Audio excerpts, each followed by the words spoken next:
Kas nulėmė šiandien tokį rezultatyvų jūsų žaidimą?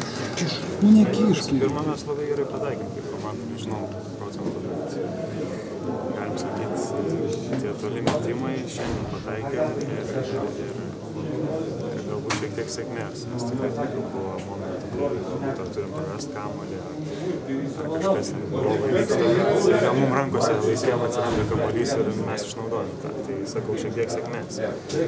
Rezultatas galbūt neparodo to, bet aišku, labai yra gerai, kad laimėjom, labai džiaugiamės, nes tikrai reikėjo tos pergalės kaip oro, bet taisytų dalykų dar tikrai labai daug. Sakau, jeigu tokia bus diena, kad mes nepataikysim, jau kažkur kitur turim dadėti, ar gynyboje,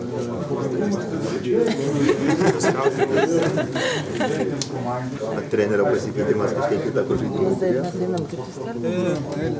Iš dalies taip, aišku, mes nespėjom labai daug pakeisti per tas 2 dienas, bet šiek tiek pasikeitė. Ir gynyba pati, visa struktūra gynybos ir keletas labai tokių derinių, laisvės tos gavom tokios, kažkiek ant tos bangos žaidėm visą laiką kaip pasikeitimas ir aišku labai liūna, kai prarandi tą trenerį, visą laiką tokia netektis daug sukrečia, bet iš dalies ir toks būna galbūt naujas oro tas kvapas, kaip pasakyti, įkvėpimas. Tai tas yra gerai, bet turim tą išlaikyti svarbiausia ir, kaip sakyti, negalvoti, mes čia kažkokie geri ar ką. Nugalėjom komandą tą, kurią privalėjom nugalėti, bet dabar laukia labai sunkus varžovas. Aišku, turim savaitę tam pasiruošti. Sakau, turim dar daug kur labai dadėti, turim dirbti. Žinau, rungtynavote daug laisviau, tikrai neramaupamas.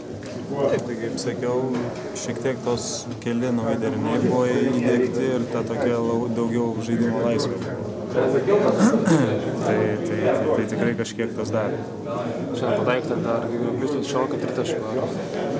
Čia Štombergas akcentavo, kad reikia žaisti per snaiperius. Ne, kaip sakiau, iš tikrųjų mums šiek tiek pasisekė. Man antroje pusėje 2 kamuoliai nukrito į rankas, kur neturėjau už to kamuolį turėti, bet atsiradau laisvas, tai išmečiau. Ten dar tokie, kad, tikrai, sakau, neblogų procentų pataikėm ir, sakau, dalelė sėkmės tikrai buvo šiandien.